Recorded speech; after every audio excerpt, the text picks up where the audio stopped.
എല്ലാവർക്കും നമസ്കാരം. ഉന്നത വിദ്യാഭ്യാസ വകുപ്പ് മന്ത്രി ആർ ബിന്ദു കഴിഞ്ഞ ദിവസം ഒരു പ്രസ്താവന നടത്തി. BJPക്കും RSSനും ഏത് മോശപ്പെട്ട വഴിയിലൂടെയും നടക്കാൻ കഴിയുമെന്നും അധികാരത്തിലെത്താൻ എന്ത് തന്ത്രങ്ങളും അവർ പ്രയോഗിക്കുകയും ചെയ്യുമെന്ന് തെളിഞ്ഞു. അത് ശരിക്കും പറഞ്ഞാൽ അത് അങ്ങനെയല്ലായിരുന്നു പറയേണ്ടത്.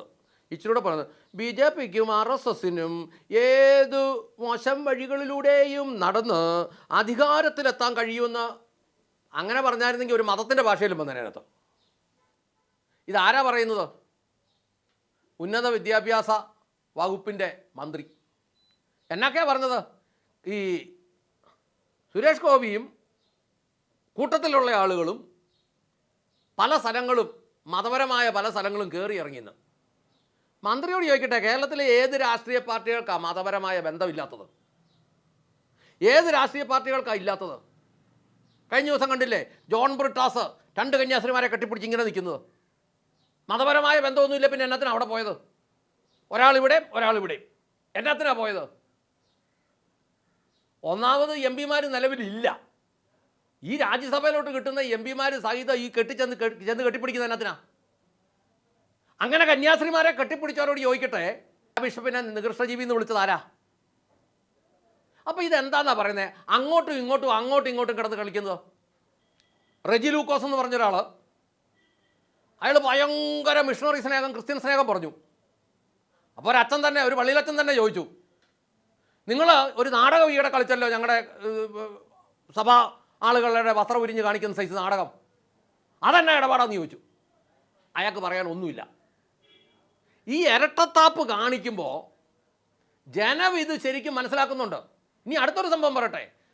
പാലാ അരമന ഒരു പ്രാവശ്യം വളഞ്ഞു കുറച്ച് ആൾക്കാർ. അന്നേരം LDF-കാർ എവിടെയായിരുന്നു? ബ്രിട്ടാസ് എവിടെയായിരുന്നു? ബാക്കിയുള്ള ആൾക്കാർ എവിടെയായിരുന്നു?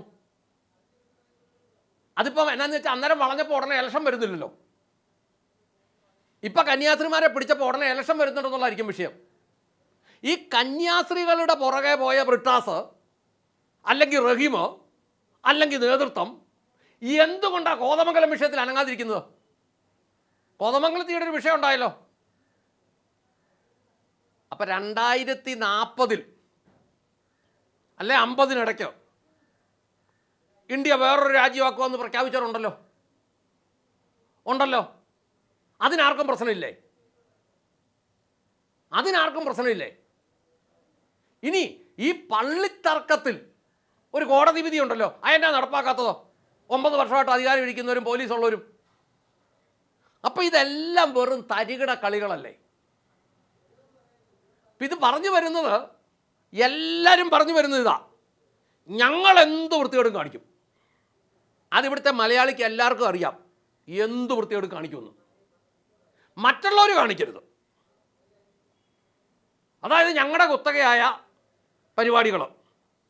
ഇപ്പോൾ സുരേഷ് ഗോപിയെക്കുറിച്ച് പറഞ്ഞത് വോട്ടേഴ്സ് ലിസ്റ്റ് തിരുത്തി, കള്ളയോട്ട് ചെയ്തു, പള്ളിയിൽ പോയി വീണ് കിടന്നു, മാതാവിന് കിരീടം വെച്ച് കൊടുത്തു, മെഴുകുതിരി കത്തിച്ചു, കുരുത്തോല പിടിച്ചു, മുട്ട നടന്നു. ഇതൊന്നും സുരേഷ് ഗോപിക്ക് പറ്റിയല്ല, അല്ല വേറെ ആർക്കും പറ്റിയല്ല.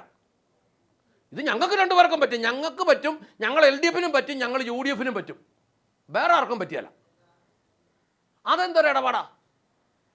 ഞങ്ങൾക്ക് പറ്റും. BD സതീശന് ബൈബിൾ പ്രസംഗിക്കാം, ആർക്കും ഒരു പ്രശ്നവുമില്ല. വർഗീയതയൊന്നുമില്ല കേട്ടോ. അതിനകത്തുള്ള പാർട്ടികളുടെ തന്നെ പലതിൻ്റെയും പേര് വർഗീയത ഇല്ലാത്തതാണ്. ഘടകകക്ഷികളിൽ പലർക്കും വർഗീയപരമായിട്ട് മതപരമായിട്ട് ഒരു ബന്ധവുമില്ല. LDF-നകത്തുള്ള പല പാർട്ടികൾക്കും മതപരമായിട്ട് ഒരു ബന്ധവുമില്ല. ഒരു വർഗീയതയുടെയും പ്രശ്നമില്ല, ഒരു മാന്യതയുടെയും പ്രശ്നമില്ല. ഈ LDF-ൻ്റെയും UDF-ൻ്റെയും നേതാക്കന്മാർക്ക് അരമനകളിൽ പോയി താമസിക്കാം, അച്ഛന്മാരുടെ കൂടെ നടക്കാം, കോളേജുകൾക്ക് സംരക്ഷണം കൊടുക്കാം. അതിനകത്തൊന്നും ഒരു പ്രശ്നവുമില്ല. സുരേഷ് ഗോപിക്ക് മാതാവിന് ഒരു കിരീടം വെക്കാൻ പറ്റിയല്ല, സുരേഷ് ഗോപിക്ക് പള്ളിയിൽ പോകാൻ മേല, സുരേഷ് ഗോപിക്ക് കുരുത്തോല പിടിച്ചുകൊണ്ട് പ്രദർശനം പോകാൻ പറ്റിയല്ല. അതെന്നാ ഇടപാടാ? അത് നോക്കുമ്പം LDF-കാർക്ക് ചെയ്യാമെങ്കിൽ UDF-കാർക്ക് ചെയ്യാമെങ്കിൽ BJP-കാർക്ക് ചെയ്താൽ എന്നാ കുഴപ്പം? അവർക്കും നിങ്ങൾക്കും എല്ലാവർക്കും ചെയ്യാമെങ്കിൽ പിന്നെ എന്നാ കുഴപ്പം? എല്ലാവരും ചെയ്യുന്നല്ലേ. അപ്പം സത്യത്തിൽ വർഗീയത ആർക്കാ? സത്യത്തിൽ എന്താണ് വർഗീയതയെന്ന് ഈ തെരഞ്ഞെടുപ്പോടുകൂടി കേരളത്തിൽ ഈ പ്രാവശ്യം വരുന്ന തെരഞ്ഞെടുപ്പോടുകൂടി യഥാർത്ഥത്തിലുള്ള വർഗീയത എന്താണെന്ന് മനസ്സിലാവും. അത് അടുത്ത ഭരണവുമായിട്ട് ബന്ധപ്പെട്ട് അതിനകത്തിൻ്റെ വോട്ടിൻ്റെ ശതമാനവും അതിനകത്ത് വരുന്ന ആളുകളും അതിനകത്തുള്ള ഘടകകക്ഷികളും എല്ലാം കൂടെ നോക്കുമ്പോൾ യഥാർത്ഥത്തിൽ ആരാണ് ഒളിഞ്ഞിരിക്കുന്ന വർഗീയവാദികളെന്ന് മനസ്സിലാവും. അതുകൊണ്ട് ഉന്നത വിദ്യാഭ്യാസ വകുപ്പ് മന്ത്രി, നിങ്ങളുടെ വകുപ്പ് എന്നാണെന്നറിയാവോ നിങ്ങൾക്ക്? അതറിയാമെങ്കിൽ അതിനകത്ത് നടക്കുന്ന കാര്യങ്ങൾ നിങ്ങളൊന്ന് ശ്രദ്ധിക്കുക. സുരേഷ് ഗോപി അയാളുടെ വഴിക്ക് പോട്ടെ, അല്ലെങ്കിൽ നിയമപരമായിട്ട് വല്ലതും ചെയ്യാനുണ്ടെങ്കിൽ ചെയ്തു. ചുമ്മാ പ്രസ്താവനകൾ നടത്തുമ്പം ഈ കേരളത്തിലെ രാഷ്ട്രീയക്കാരെക്കുറിച്ചൊന്നും ആർക്കും വലിയ മതിപ്പൊന്നുമില്ല. ആർക്കും മതിപ്പൊന്നുമില്ല. കുറച്ച് അന്തംസിന് മാത്രമേ എന്തെങ്കിലും മതിപ്പുള്ളൂ, അല്ലാത്തവർക്ക് ഒരു മതിപ്പുമില്ല. അങ്ങനെ വരുമ്പോൾ നിങ്ങളുടെ വകുപ്പിനകത്ത് ഈ കോളേജിനകത്തൊക്കെ നടക്കുന്ന കൊള്ളരുതായികൾ നൂറുകണക്കിനുണ്ട്. അനേകം പിള്ളേരെ നിസ്സാരമായിട്ട് തോപ്പിച്ചു വിടുന്നുണ്ട്. ആ പേപ്പറുകളെല്ലാം നിങ്ങൾ തന്നെ അങ്ങോട്ടൊന്ന് റീകോൾ ചെയ്യിച്ചിട്ട് വേറെ എവിടെന്നെങ്കിലും അറിയാവുന്ന അധ്യാപകരെ ഒന്ന് വിളിപ്പിച്ച് അതൊന്ന് ഒന്ന് നോക്കിക്കേ. അല്ലെങ്കിൽ ഈ പേപ്പറുകൾ മുഴുവൻ വിളിച്ചിട്ട് ആ ഓട്ടോണമസ് ഉള്ള കോളേജിലെ അധ്യാപകരോട് എക്സ്ട്രാ പൈസ കൊടുത്ത് അങ്ങോട്ട് നോക്കിച്ചേ. അനേക അധ്യാപകന്മാരെ പിരിച്ചുകൊണ്ടി വരും.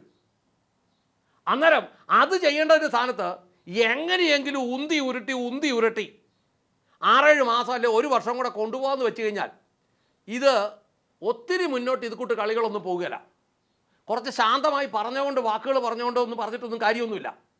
അങ്ങനെ വന്നു കഴിഞ്ഞാൽ അടുത്ത പരിപാടിയോടുകൂടി ചിലപ്പം വീട്ടിലിരിക്കേണ്ടി വരും എന്ന് ഓർമ്മിപ്പിച്ചുകൊണ്ട് നിർത്തട്ടെ.